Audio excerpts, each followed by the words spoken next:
Ever since the invention of video games, gamers have attempted to modify original games to satisfy their gaming needs. These modifications were the earliest signs of user-created content, and as developers saw the benefits of user-generated content, games like Spore and Little Big Planet were produced, which depended almost entirely on user-generated content.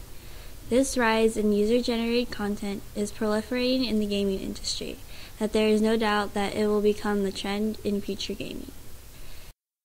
User-generated content is the materials on websites and other media sources that are produced by the users of the website. Examples of user-generated content in general include social networking sites like Facebook, YouTube, eBay, etc. In the realm of computer games, it usually refers to graphics, narrative, gameplay, or layout that is modified or added to the game by end users. User-generated content examples would be a user-created map for a real-time strategy game, a total conversion for a first-person shooter, or a new couch for a Sims family. The history of video games and user-generated content can be difficult to determine due to the wide varieties that exist. However, it is known that Excitebike, developed in 1984 by Nintendo, was the very first console video game that featured user-generated content. The game gave the users the option to create their own racetrack. At the release of Doom, users could alter the graphic, levels, sounds, and even the core design by modifying the internal file. Video games are following the trend of user-generated content to make themselves more appealing to the gaming world. In a broader scope, user-generated content in video games reflects the Web 2.0 tendencies towards user ownership of content. Some gamers want to participate in the addition of content in the game, like a blogger who presents their take on a game to an audience. One of the biggest reasons we expect to see a growth in user-generated content is because developers want it. There are several reasons why developers are going to start including more user-generated content in their games, all of which are financially driven. The first economic benefit of user-generated content is that it reduces programming costs by allowing consumers to create content for them.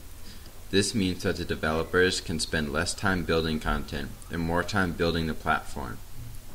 The second benefit of user-generated content is that it is marketable. User-generated content increases diversity and offers access to a community. These can become core selling points. The third reason that developers want user-generated content is that consumers want user-generated content. There are several reasons why consumers want user-generated content. The first is that it extends replay value.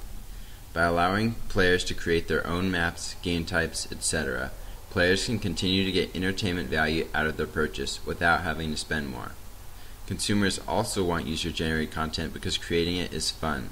Whether it is trying to design a balanced map or texture a gun, consumers love the satisfaction they get when they are creatively exercising their mind. This intrinsic motivation is pervasively strong and will be evident in the future video game market. From the increase in popularity of the Web 2.0 trends, along with the latest releases of Spore and Little Big Planet, it is lucid that user-generated content will continue to run within the gaming industry.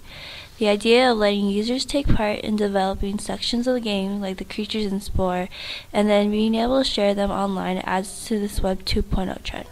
From the economic incentives and the growing market for user-generated content, it is obvious that this trend will continue to grow.